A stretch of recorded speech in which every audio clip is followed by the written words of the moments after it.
कामिका एकादशी व्रत कथा। जय श्री कृष्णा, राधे धे। आप सभी का दिन शुभ और मंगलमय हो। जब समस्त दिशाएं पवित्र हो जाती है और आकाश से पुण्य की वर्षा होने लगती है। आज वही दिन है जिसे शास्त्रों में कामिका एकादशी कहा गया है। एक ऐसी दिव्य तिथि जो समस्त पापों का नाश करती है, जीवन में शांति और प्रभु के समीपता का वरदान देती है। आज है सावन मास के कृष्ण पक्ष की कामिका एकादशी और आप सभी को कामिका एकादशी की बहुत बहुत शुभकामनाएं। आज श्रावण माह कृष्ण पक्ष की एकादशी तिथि है और आज कामिका एकादशी का व्रत है, जिसे पवित्रा एकादशी या कामिका गारस के नाम से भी जाना जाता है। इस कामिका एकादशी का व्रत करने एवं व्रत कथा को सुनने से सहस्त्रों जन्मों के पापों का नाश होता है। इस व्रत के प्रभाव से अश्वमेघ यज्ञ करने के बराबर पुण्य फल की प्राप्ति होती है। इतना ही नहीं, कई पवित्र तीर्थ काशी तथा कुरुक्षेत्र में स्नान करने से भी 1000 गुना अधिक अनंत पुण्य फल की प्राप्ति होती है। विशेष रूप से इस दिन तुलसी पूजा करने एवं तुलसी पत्र का प्रयोग करने से व्रत का महत्व सहस्त्र गुना बढ़ जाता है। घर परिवार में सुख समृद्धि और खुशहाली आती है। तो आज मैं सुना रही हूँ कामिका एकादशी व्रत की बड़ी ही दुर्लभ संपूर्ण व्रत कथा। एक बार अर्जुन ने भगवान श्री कृष्ण से कहा, है मधुसूदन, आप मुझे कृपा करके बताएं कि श्रावण मास एकादशी का क्या नाम है और उसकी विधि क्या है। इसमें कौन से देवता की पूजा होती है तथा इसका व्रत करने से मनुष्य को कौन सा फल मिलता है। प्रभु यह सब विस्तार पूर्वक बतलाने की कृपा करिए। अर्जुन की बात सुनकर भगवान श्री कृष्ण ने कहा, है अर्जुन, इस एकादशी का वर्णन एक समय ब्रह्मा जी ने नारद जी के पूछने पर उन्हें सुनाया था, जिसे मैं तुमसे कहता हूँ, ध्यान पूर्वक इसका श्रवण करो। ब्रह्मा जी ने कहा, है नारद, श्रावण मास के कृष्ण पक्ष की एकादशी का नामिका है। इसके महात्म को सुनने मात्र से ही अनंत शुभ फलों की प्राप्ति होती है। इस दिन शंख, चक्र, पद्म, गदाधारी भगवान श्री हरि विष्णु की माधव, मधुसूदन आदि नामों से पूजा की जाती है। इस दिन गंगा, काशी, नैमिषारण्य और पुष्कर स्नान के फल से अधिक विष्णु भगवान के पूजन का फल प्राप्त होता है। जो पुण्य फल सूर्य और चंद्र ग्रहण पर कुरुक्षेत्र और काशी में स्नान करने से तथा भूमि दान देने से और गोदावरी तथा गंडकी नदी में स्नान करने से प्राप्त होता है, वही फल इस दिन भगवान विष्णु के पूजन करने एवं एकादशी व्रत रखने से मिलता है। श्रावण मास की इस एकादशी के दिन भगवान का पूजन करने से देवता, गंधर्व और सूर्य आदि सब पूजित हो जाते हैं। अतः पापों को नष्ट करने के लिए मनुष्य को कामिका एकादशी का व्रत और विष्णु भगवान का पूजन कथा का श्रवण इस मास में अवश्य करना चाहिए। जो भक्त कामिका एकादशी के व्रत में विश्वास करते हैं और इसके साथ विष्णु पूजन भी करते हैं, तो व्रत के प्रभाव से उनके सब देवों, किन्नरों, नागों, पितरों का पूजन हो जाता है। वह प्रतिदिन बाल गोपाल को स्नान कराते, उनको धुले वस्त्र पहनाते, अपने पुत्र की तरह उनको लाड लड़ाते, उन्हीं के सामने बैठकर भजन कीर्तन करते और वहीं सो जाते थे। वह दोनों अपने हाथों से बाल गोपाल के लिए सुंदर वस्त्र बनाकर उनको पहनाते, उन्हें खाना खिलाते, उनको झूला झुलाते और रात को उनको सुलाकर ही स्वयं सोते थे। इन सब में उनको बड़ा आनंद आता। धीरे धीरे दोनों बाल गोपाल को अपनी संतान के समान ही प्रेम करने लगे। बाल कृष्ण अब उनके परिवार का हिस्सा बन गए थे। कांता का नियम था कि वह रोज पहले अपने हाथों से अपने लाला को भोजन कराती, तब स्वयं भोजन करती थी। लाला को भोजन कराते समय उसको ऐसा ही प्रतीत होता जैसे वह अपने पुत्र को ही भोजन करा रही हो। उन दोनों के निश्चल प्रेम को देखकर करुणानिधान भगवान अत्यंत प्रसन्न हुए और उन्होंने अदृश्य रूप में आकर स्वयं भोजन करना आरंभ कर दिया। कांता जब प्रेम पूर्वक बाल गोपाल को भोजन कराती तो भगवान को प्रतीत होता मानो वह अपनी माँ के हाथों से भोजन कर रहे हो। उनको कांता के हाथ से प्रेम पूर्वक मिलने वाले हर कौर में माँ का प्रेम प्राप्त होता था। भगवान श्री कृष्ण स्वयं माँ की उस प्रेम लीला के वशीभूत हो गए। किंतु कांता कभी नहीं जान पाई कि स्वयं बाल गोपाल उसके हाथ से भोजन करते हैं। एक दिन घर का काम बहुत अधिक होने के कारण कांता बाल गोपाल को भोजन कराना भूल गई। गर्मी का समय था। भरी दोपहरी में दोनों पति पत्नी कार्य करते करते थक गए और बिना भोजन किए ही सो गए। उनको सोए हुए कुछ ही देर हुए थे कि उनको एक आवाज सुनाई दी, मैया बाबा मुझको भूख लगी है। दोनों हड़बड़ा कर उठ गए। चारों ओर देखा आवाज कहाँ से आई किंतु कुछ दिखाई नहीं दिया। तभी अचानक लीला को याद आया कि आज उसने अपने लाला को भोजन नहीं कराया है। वह हड़बड़ा कर उठी और दौड़कर लाला के पास पहुंची तो देखा कि बाल गोपाल का मुख कुमलाया हुआ है। इतना देखते ही दोनों पति पत्नी वहीं उनके चरणों में गिर पड़े। दोनों की आंखों से आंसुओं की धार बह निकली। कांता तुरंत भोजन लेकर आई और ना जाने कैसा प्रेम उमड़ा कि उसने लाला को उठाकर अपनी गोद में बैठा लिया और भोजन कराने लगी। दोनों पति पत्नी रोते जा रहे थे और लाला को भोजन कराते जा रहे थे। साथ ही बार बार उनसे अपने द्वारा हुए अपराध के लिए क्षमा मांगते जा रहे थे। ऐसा प्रगाढ़ प्रेम देखकर भगवान अत्यंत द्रवित हुए और अंतर्यामी भगवान श्रीहरि साक्षात रूप में प्रकट हो गए। भगवान ने अपने हाथों से अपने रोते हुए माता पिता की आंखों से आंसू पोंछे और बोले, प्रिय भक्त, मैं तुम्हारी भक्ति और प्रेम से अत्यंत प्रसन्न हूँ। तुम जो चाहो वर मांग लो, मैं तुम्हारी प्रत्येक इच्छा पूर्ण करूँगा। इतना सुनते ही दोनों भगवान के चरणों में गिर पड़े और बोले, हे दया निधान, आप हमसे प्रसन्न है और स्वयं हमारे सम्मुख उपस्थित है। इसी से हमारा जीवन धन्य हो गया। इससे अधिक हमें और क्या चाहिए? इससे अधिक किसी भी वस्तु का भला क्या महत्व हो सकता है?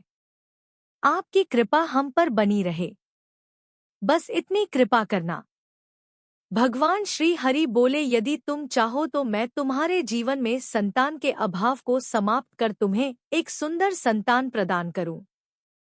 यह सुनते ही माधव और कांता एकदम व्याकुल होकर बोले, नहीं भगवान, हमको संतान नहीं चाहिए। उनका उत्तर सुनकर भगवान ने पूछा, किंतु क्यों? अपने जीवन में संतान की कमी को पूर्ण करने के लिए ही तो तुम मुझको अपने घर लेकर आए थे। यह सुनकर वह दोनों बोले, प्रभु, हमको भय है कि यदि हमको संतान प्राप्त हो गई तो हमारा मोह उस संतान के प्रति बढ़ जाएगा और हम अब की तरह आपकी सेवा नहीं कर पाएंगे। उनका प्रेम और भक्ति से भरा उत्तर सुनकर करुणा निधान भगवान करुणा से भर उठे। उनके विचार सुनकर स्वयं भगवान की आंखों से अश्रु गिरने लगे। भगवान श्री हरि विष्णु बोले, हे मैया और बाबा, मैं यहाँ आया तो था आपके ऋण को उतारने के लिए, किंतु आपने तो मुझको सदा सदा के लिए अपना ऋणी बना दिया। मैं आपके प्रेम का यह ऋण कभी नहीं उतार पाऊंगा। मैं सदा सदा तुम दोनों का ऋणी रहूंगा। मैं तुम्हारे प्रेम से अत्यंत प्रसन्न हूँ। तुमने अपने निर्मल प्रेम से मुझको भी अपने बंधन में बांध लिया है। मैं तुम्हें वचन देता हूँ कि आज से मैं तुम्हारे पुत्र के रूप में तुम्हारे समस्त कार्य पूर्ण करूंगा। तुम्हें कभी संतान का अभाव नहीं होने दूंगा। तुम यह तो जानते ही हो कि मेरा वचन कभी असत्य नहीं होता। ऐसा कहकर भक्तवत्सल भगवान बाल गोपाल की प्रतिमा में विलीन हो गए। उस दिन से माधव और कांता का जीवन बिल्कुल ही बदल गया। उन्होंने सारा काम धंधा छोड़ दिया और सारा दिन बाल गोपाल के भजन कीर्तन और उनकी सेवा में व्यतीत करने लगे। भजन करते हुए उनको ना भूख सताती और ना ही प्यास लगती थी। उन्होंने सभी प्रकार की इच्छाओं का पूर्ण रूप से त्याग कर दिया। अब माधव कभी कोई कार्य करता तो केवल अपने बाल गोपाल के लिए सुंदर सुंदर वस्त्र बनाने का। उनके सामने जब भी कोई परेशानी आती तो बाल गोपाल एक बालक के रूप में उपस्थित हो जाते और उनके समस्त कार्य पूर्ण कर देते। वह दंपति और बालक गांव भर में चर्चा का विषय बन गए, किंतु गांव में कोई भी यह नहीं जान पाया कि वह बालक कौन है, कहाँ से आता है और कहाँ चला जाता है। धीरे धीरे समय बीतने लगा। अब जुलाहे दंपत्ति बूढ़े हो चले थे, किंतु भगवान की कृपा उन पर बनी रही। अब दोनों की आयु पूर्ण होने का समय अचला था। भगवत प्रेरणा से उनको यह ज्ञात हो गया कि अब उनका समय पूरा होने वाला है। इसी के चलते एक दिन दोनों ने भगवान को पुकारा। ठाकुर जी तुरंत प्रकट हो गए और उनसे उनकी इच्छा जाननी चाहिए। दोनों भक्त दंपत्ति भगवान के चरणों में प्रणाम करके बोले, हे प्रभु, हमने अपने पूरे जीवन में आपसे कभी कुछ नहीं मांगा, किंतु अब जीवन का अंतिम समय आ गया है, इसलिए आपसे कुछ मांगना चाहते हैं। भगवान बोले, निसंकोच होकर अपनी कोई भी इच्छा कहो। मैं वचन देता हूँ कि तुम्हारी प्रत्येक इच्छा को पूर्ण करूँगा। तब बाल गोपाल के अगाध प्रेम में डूबे वह वृद्ध दंपत्ति बोले, हे नाथ, हमने अपने पुत्र के रूप में आपको देखा है। आपने भी पुत्र के समान ही हमारी सेवा की है। अब वह समय आ गया है जिसके लिए कोई भी माता पिता पुत्र की कामना करते हैं। हे दीन बंधु, हमारी इच्छा है कि हम दोनों पति पत्नी के प्राण एक साथ निकले। हे दयानिधान, जिस प्रकार एक पुत्र अपने माता पिता की अंतिम क्रिया करता है और उनको मुक्ति प्रदान करता है, उसी प्रकार हे परमेश्वर, हमारी अंतिम क्रिया आप अपने हाथों से कर हमें मुक्ति प्रदान करें। श्री हरि ने दोनों को उनकी इच्छा पूर्ण करने का वचन दिया और बाल गोपाल के विग्रह में विलीन हो गए। अंत में वह दिन आ गया जब प्रत्येक जीव को यह शरीर छोड़ना पड़ता है। दोनों वृद्ध दंपति बीमार पड़ गए। उन दोनों की भक्ति की चर्चा गांव भर में थी, इसलिए गांव के लोग उनका हाल जानने के लिए उनकी झोपड़ी के पास आ गए। किंतु उन दोनों का ध्यान तो श्रीहरि में रम चुका था। उनको नहीं पता था कि कौन आया है कौन नहीं। तभी अचानक एक चमत्कार हुआ। जुलाहे की झोपड़ी एक तीव्र और अलौकिक प्रकाश से भर उठी। वहां उपस्थित समस्त लोगों की आंखें बंद हो गई। किसी को कुछ भी दिखाई नहीं पड़ रहा था। कुछ लोग तो झोपड़ी से बाहर आ गए तो कुछ वही धरती पर बैठ गए। तभी श्री हरि अपने दिव्य चतुर्भुज रूप में प्रकट हुए। उनकी अद्भुत शोभा समस्त सृष्टि को आलोकित करने वाली थी, जो वातावरण में एक दिव्य सुगंध भर गई। वे अपनी मंदमंद मुस्कान से अपने उन भक्त माता पिता की ओर देख रहे थे। उनका यह दिव्य रूप देखकर दोनों वृद्ध अत्यंत आनंदित और मंत्रमुग्ध हुए जा रहे थे। अपने दिव्य दर्शनों से दोनों को तृप्त करने के बाद करुणामय लीलाधारी समस्त सृष्टि के पालनकर्ता श्री हरि वहीं उन दोनों के निकट धरती पर ही उनके सिरहाने बैठ गए। भगवान ने उन दोनों भक्तों का सर अपनी गोद में रख लिया। भगवान विष्णु ने उसके सपने में दर्शन दिए और उसे उसके पापों से मुक्ति दिलाई। अंत में भगवान ने उसे क्षमा किया। हे नारद, इससे पहले यह कथा महर्षि वशिष्ठ ने राजा दिलीप को सुनाई थी। अतः जो कोई व्यक्ति इस दिन श्रद्धा पूर्वक कामिका एकादशी की महिमा सुनता है, उसे अपार धन मिलता है और अनजाने में किए पापों से मुक्ति मिलती है। तो बोलिए श्री लक्ष्मी नारायण भगवान की जय। श्री तुलसी शालिग्राम भगवान जी की जय। प्रिय भक्तगो, इस दिन भगवान विष्णु और तुलसी जी की कथा को सुने बिना यह व्रत पूर्ण नहीं माना जाता। इसलिए अब आइए श्रवण करते हैं विष्णु भगवान की बड़ी ही दुर्लभ कथा, जिसे सुनने मात्र से सभी मनोकामनाएं पूर्ण हो जाती है। एक गांव में एक निर्धन जुलाहा दंपत्ति रहता था। जुलाहे का नाम था माधव और उसकी पत्नी का नाम कांता था। वे दोनों बहुत परिश्रमी थे। सारा दिन काम करते, सुंदर सुंदर कपड़े बनाते, किंतु उनके बने कपड़ों की उनको अच्छी कीमत नहीं मिल पाती थी। फिर भी जो मिलता वे उसी में संतुष्ट रहते और एक टूटी फूटी झोपड़ी में रहकर अपना जीवन व्यतीत कर रहे थे। वे बहुत संतोषी स्वभाव के थे। वे दोनों भगवान श्री कृष्ण के अनन्य भक्त थे। दिन भर के परिश्रम के बाद जो भी समय मिलता उसे वे दोनों भगवान के भजन कीर्तन में बिता देते थे। माधव के पास एक तानपुरा और एक खड़ताल थी। जब वह दोनों मिलकर भजन गाते तो माधव तानपुरा बजाता और उसकी पत्नी खड़ताल।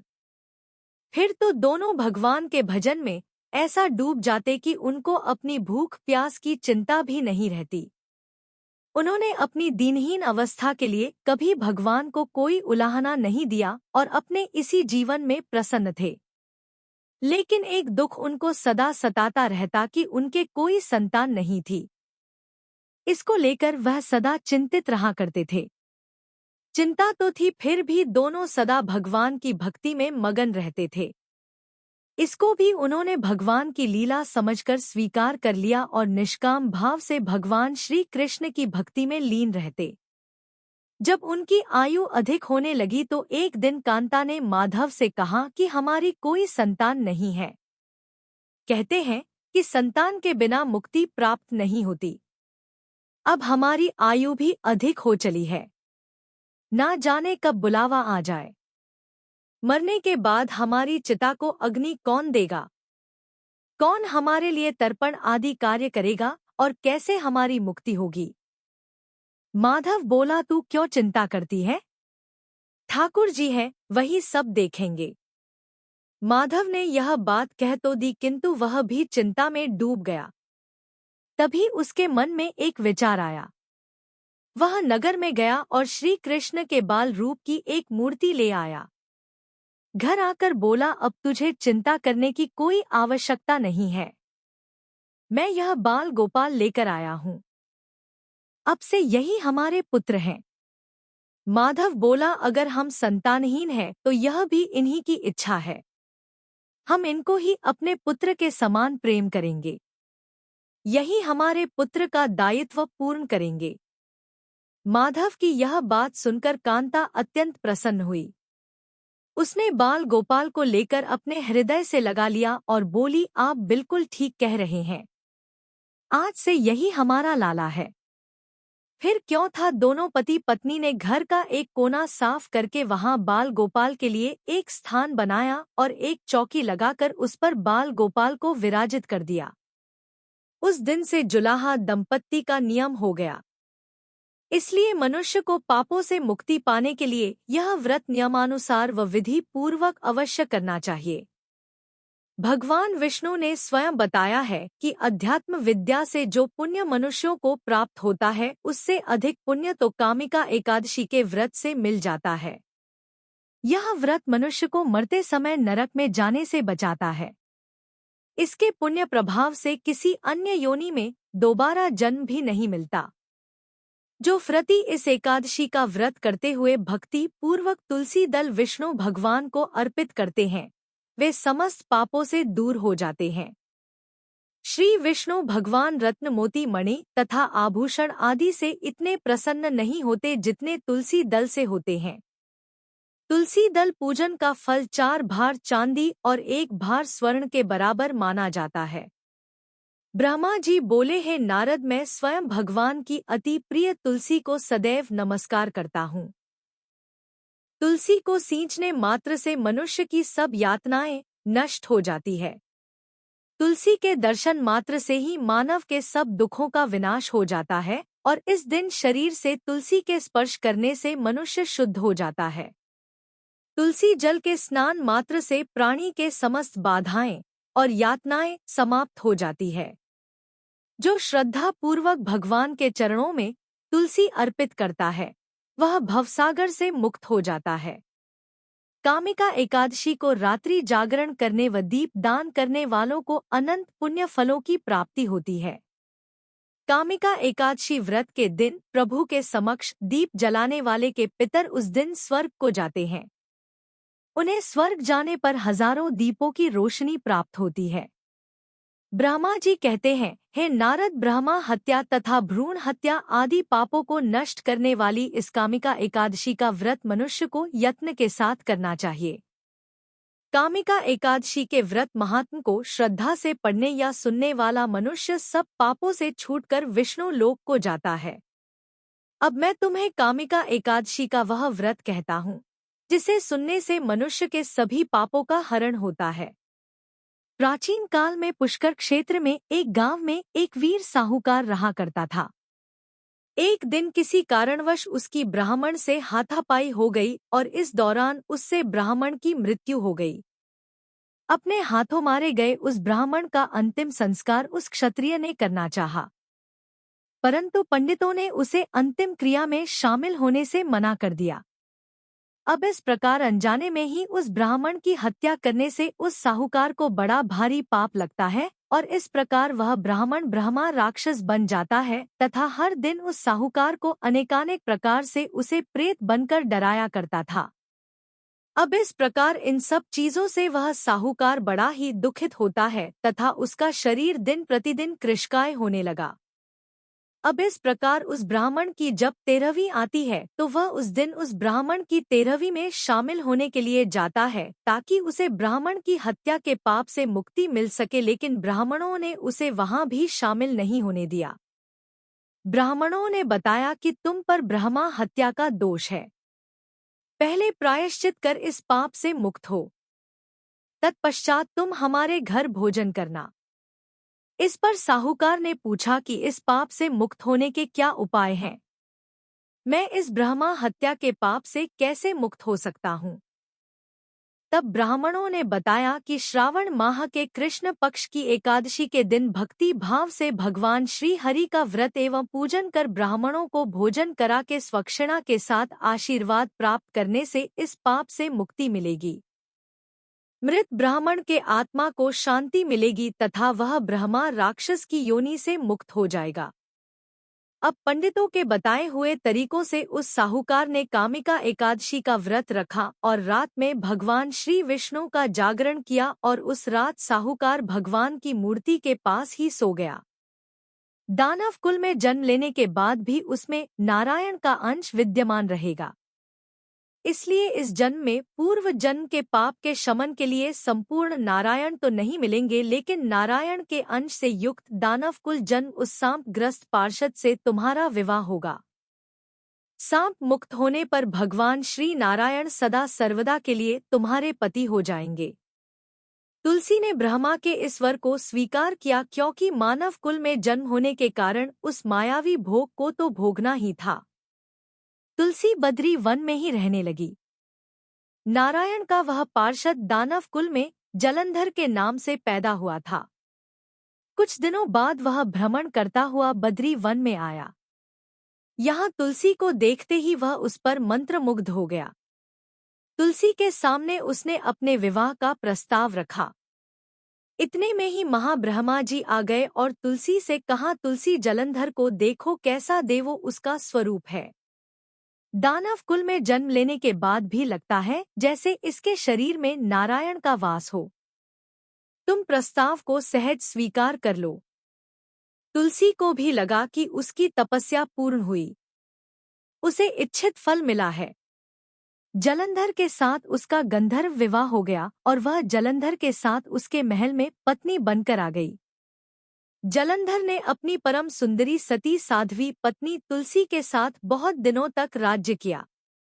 उसने अपने राज्य का इतना विस्तार किया कि देवलोक तक उसके अधिकार में आ गया। स्वर्ग का सुख भोगने वाले देवताओं की दशा भिखारियों जैसी हो गई। जलंधर किसी को कष्ट नहीं देता था, पर अधिकार और राज्य छिन जाने से सारे देवता मिलकर ब्रह्मा विष्णु और शिव जी की सभा में गए तथा अपनी विपत्ति सुनाई। ब्रह्मा जी ने कहा, तुलसी परम साध्वी है, उसका विवाह जलंधर से मैंने ही कराया था। जलंधर को तब तक नहीं हराया या मारा जा सकता जब तक तुलसी को ना छला जाए। भगवान श्री हरि विष्णु जी ने कहा, जलंधर पूर्व जन्म में मेरा पार्षद था। श्राप के कारण उसे दैत्य कुल में जन्म लेना पड़ा। इस जन्म में भी मेरा अंश उसमें व्याप्त है। साथ ही तुलसी के पतिव्रत धर्म से वह अजय है। फिर देवताओं की सहमति से भगवान शिव ने जलंधर के पास संदेश भेजा कि या तो वह देवताओं को राज्य लौटा दे या फिर उनसे युद्ध करे। जलंधर भगवान शंकर के पास पहुंचा। उसने कहा, देवा आदिदेव, आपके लिए देवताओं का पक्ष लेना उचित नहीं है। राज्य बढ़ाना हर राजा का कर्तव्य है। मैं किसी को दुखी नहीं कर रहा हूँ।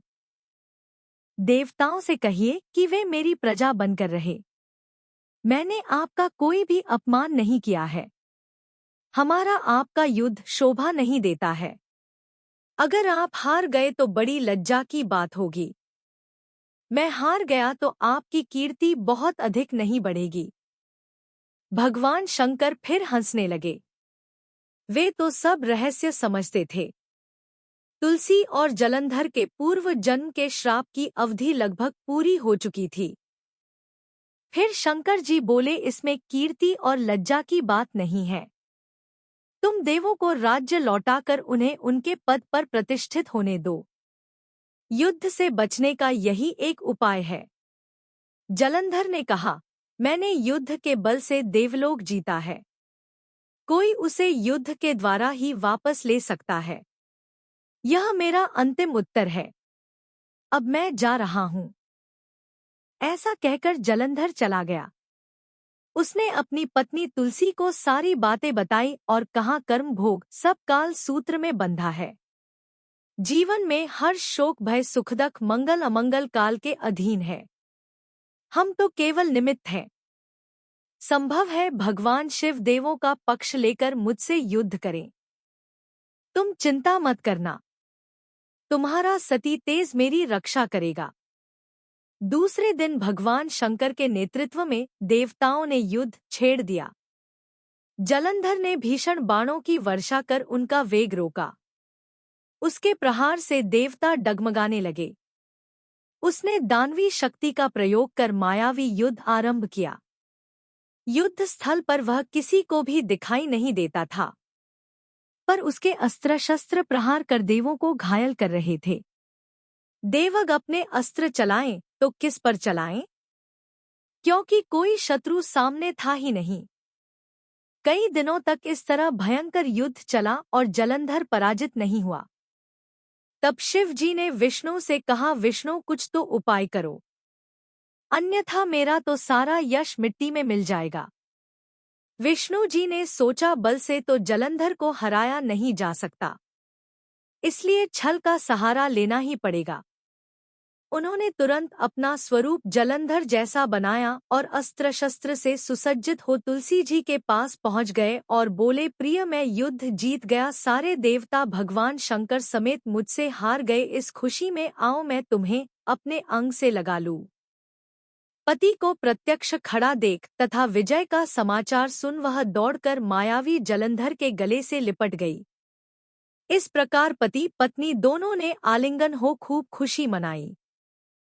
पर पुरुष के साथ इस प्रकार के व्यवहार से उसका सती तेज नष्ट हो गया। उसका सती तेज जो जलंधर की कवच के रूप में रक्षा कर रहा था, वह कवच नष्ट हो गया।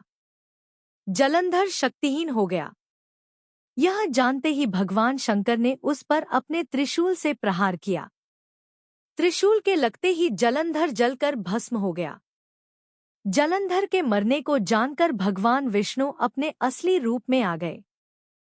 सामने अपने पति जलंधर के स्थान पर भगवान विष्णु को खड़ा देख तुलसी बहुत विस्मित हुई। उसको पता लग गया कि स्वयं नारायण ने उसके साथ छल किया है। क्रोध में आकर तुलसी जी ने श्राप दिया और भगवान विष्णु से कहने लगी, एक सती स्त्री का सतीत्व भंग करने के अपराध में तुम हृदयहीन पत्थर हो जाओ। विष्णु जी ने तुलसी के श्राप को शिरोधार्य कर कहा, हे देवी, तुम्हारे तथा जलंधर के कल्याण के लिए मुझे ऐसा करना पड़ा। तुम दोनों को श्राप मुक्त करना था।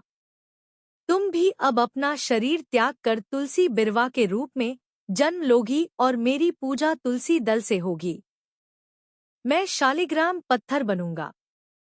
मेरे शीश पर तुम आदर से विराजमान होगी।